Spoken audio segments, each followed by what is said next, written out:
नमस्कार, मैं हूं मनमोहन भट्ट। हिंदुओं का प्रमुख तीर्थ केदारनाथ धाम खतरे में है। केदारनाथ धाम से ठीक ऊपर पहाड़ पर जो बर्फ है, या कह लीजिए कि बर्फ का जो पहाड़ है, वो लगातार खिसक रहा है। पिछले 8-10 दिन में 4 बार बर्फ का पहाड़ खिसक चुका है। इसे तकनीकी भाषा में एवलांच कहा जाता है। एवलांच यानी बर्फ का एक बड़ा हिस्सा टूटता है पहाड़ से और वो नीचे की तरफ सरकता है। जब ऐसा होता है तो बर्फ के कण चारों तरफ फैल जाते हैं और ऐसा लगता है कि यह धूल, एक तरीके से सफेद धूल आगे बढ़ रही है और ये अपने आगोश में आने वाले जितनी चीजें होती हैं उसको समा लेती है। यह खतरनाक कई बार हो जाता है। रैनी में 2021 की फरवरी में इसी तरीके का एक मामला देखने में आया था, जब अच्छी खासी तबाही हुई थी। केदारनाथ से ठीक ऊपर कई बार समस्याओं का कारण बनता हुआ नजर आया है इस तरीके का पहाड़, या पहाड़ टूटना या झील का टूटना। 2013 में झील जब टूटी थी तो तबाही हम सब लोगों ने देखी थी।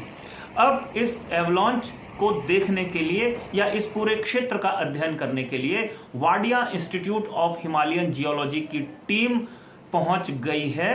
वो लगातार अब इस मामले पर नजर बनाए रखे हुए है।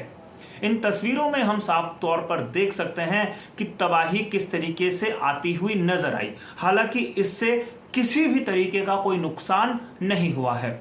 वैसे मैं आपको जानकारी के लिए बताऊं कि आमतौर पर अक्टूबर के आखिर तक बर्फबारी हुआ करती थी केदारनाथ धाम में या बद्रीनाथ धाम में, लेकिन इस बार सितंबर में ही बर्फबारी शुरू हो गई और अक्टूबर के शुरुआत में तो इस बर्फबारी ने कई जगह अच्छा खासा दबाव पहाड़ों के ऊपर बनाया है। और बताया जाता है कि जब बर्फ पड़ती है उसका असर मौसम पर तो बेहतर होता है, पहाड़ों की या ग्लेशियर्स की सेहत के लिए बहुत बेहतर होता है, लेकिन जब पहाड़, बर्फ के बड़े बड़े पहाड़ टूटते हैं तो वो अपने साथ खतरे की घंटी भी बजा देते हैं। अब देखना यह है कि जो वैज्ञानिकों का दल केदारनाथ धाम और उसके आसपास अध्ययन के लिए गया है वो अपनी रिपोर्ट किस तरीके से प्रस्तुत करते हैं और खतरा कितना बड़ा है उससे कैसे सरकार को आगाह करते हैं।